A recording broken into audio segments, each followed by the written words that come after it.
भगवान अर्जुन से कहे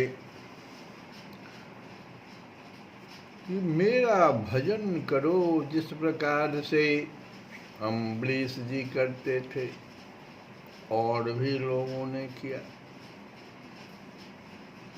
ब्राह्मणों में सुतीक्ष्ण जी ने किया। मेरा भजन करो, भजन का महत्व भगवान ने दिखलाया। तो प्रश्न उठ गया कि अर्जुन के मन में कि भजन करने के लिए तो कह रहे हैं, लेकिन भजन कैसे करना है, कितने प्रकार का भजन है, शरणागति का अर्थ क्या है, ये भी भगवान हमें बता दें तो अच्छी बात है।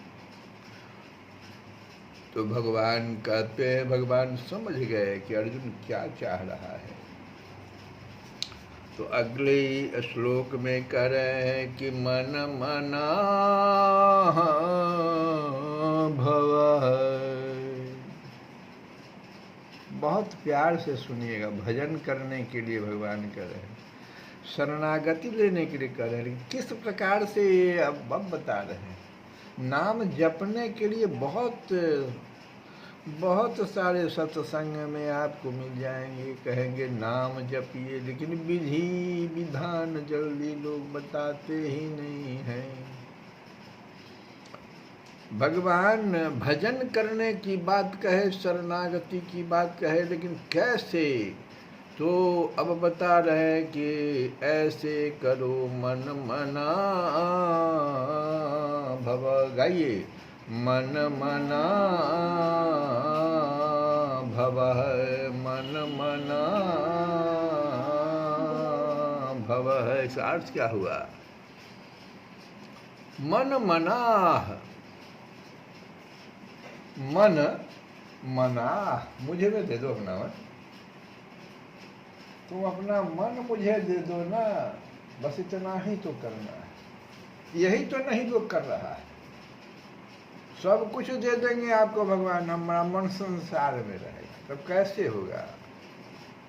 भगवान कह रहे हैं नहीं, ऐसा नहीं होगा अर्जुन, मुझ में मन वाला हो। भगवान ही सर्वशक्तिमान, सर्वज्ञ, सर्वलोक महेश्वर, सर्वातीत, सर्वमय। कितना बात बताए भगवान, क्या क्या है सो देखो। सर्वशक्तिमान, किसको मन दोगे? सर्वशक्तिमान को नहीं दोगे। सर्वज्ञ है,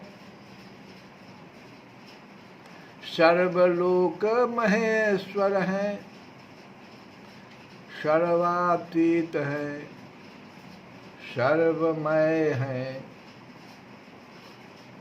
और आगे देखो, निर्गुण सगुण, निराकार साकार, सौंदर्य माधुर्य और ऐश्वर्य के समुद्र। इतने चीजों के तो समुद्र है। सौंदर्य माधुर्य और ऐश्वर्य के समुद्र हैं। कहाँ खोजोगे इससे ज्यादा? न सौंदर्य मिलेगा, न माधुर्य मिलेगा, न ऐश्वर्य मिलेगा। और क्या है भगवान? भाई तो परम प्रेम स्वरूप है।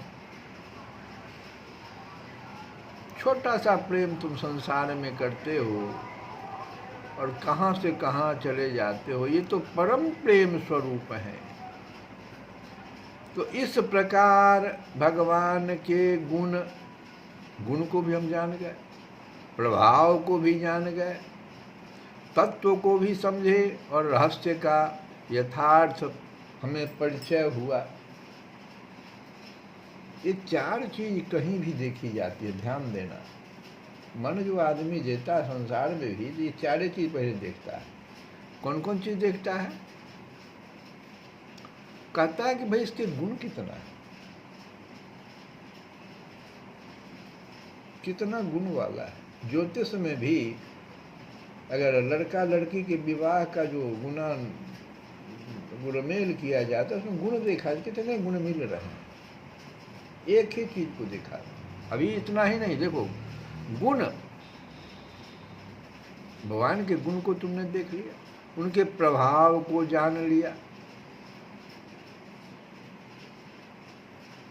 उनके तत्व को समझ लिया, तत्वतः है कौन, और रहस्य को भी तुमने कथा के माध्यम से जान लिया।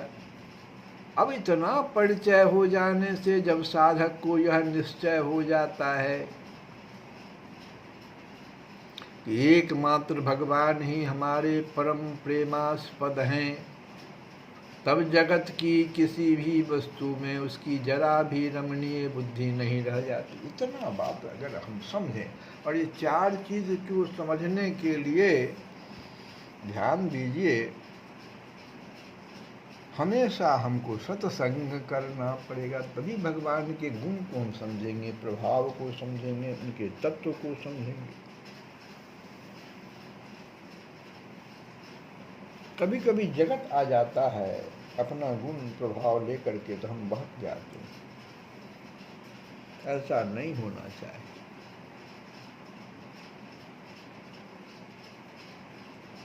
भगवान ही हमारे परम प्रेमास्पद हैं, एकमात्र भगवान ही, तब जगत की किसी भी वस्तु में हमारी जो ये रमणीय बुद्धि, बुद्धि को रमणीय कहा गया, रमणीय रमन करने वाला, ये बुद्धि हमारा रमन करने वाला, खोजते फिरता घोड़ा की तरह।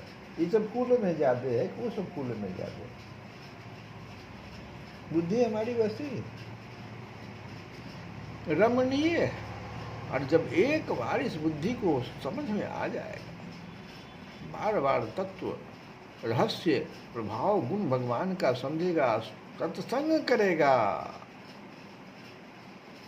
संतों के साथ संगति करेगा,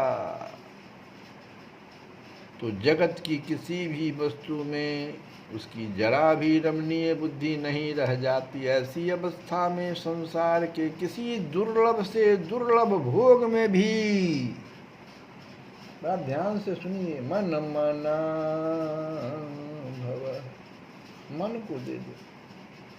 कब मन को दोगे तो? ये चार चीज पर परखते हैं। मन को देने से पहले चार चीज पर खा जाता है। कितने गुणवान है जब मन देने जा रहा है।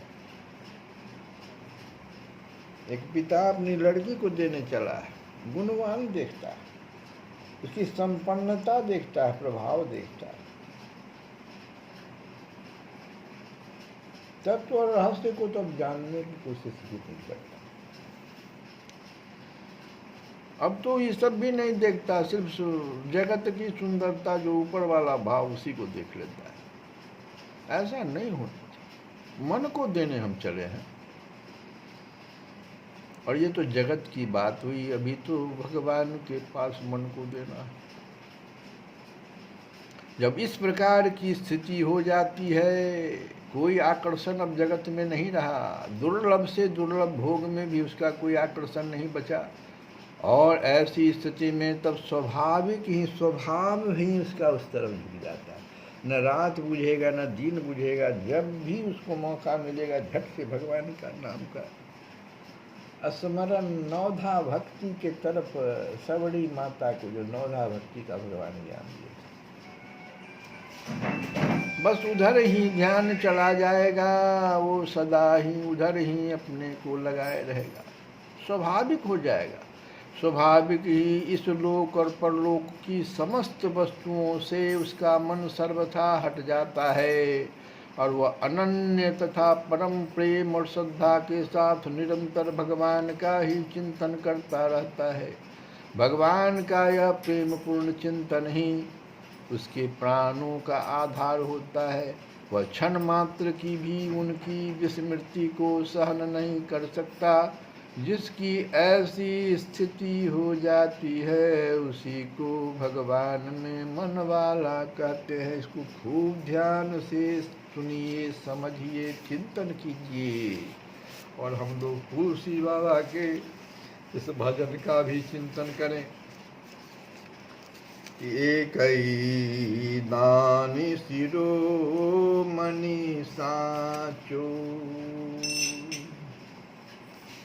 एकई दानी शिरोमणि साचो।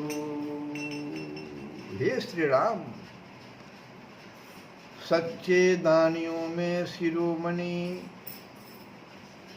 सच्चे दानियों में शिरोमणि आप ही तो हैं। एक ही दानी शिरोमणि साचो, एक ही दानी शिरोमणि साचो। जोई जाचो सोई जाचक ताबस, जोई जाचो सोई जाचक ताबस, फिर बहु नाचन नाचो। एक ही दानी शिरोमणि साचो, एक ही दानी शिरोमणि साचो। हे श्री राम, सच्चे दानियों में शिरोमणि एक आप ही हैं। जिस किसी ने एक बार आपसे मांगा, एक ही बार, जिस किसी ने एक बार आपसे मांगा, फिर उसे मांगने के लिए बहुत नाच नहीं नाचने पड़े। फिर बहु नाच न नाचो, एक दान शिरोमणि साचो। उसको मांगने के लिए बहुत नाच नहीं नाचना पड़ा था, तो अब पूर्ण काम हो गया। एक बार भगवान को मन दे दो, फिर तो भगवान तुमको नाचाएंगे नहीं, तो तुम्हारे साथ रहेंगे। योग क्षेमम बहाम, वो आपकी सारी कुशल क्षेम को देखते रहे।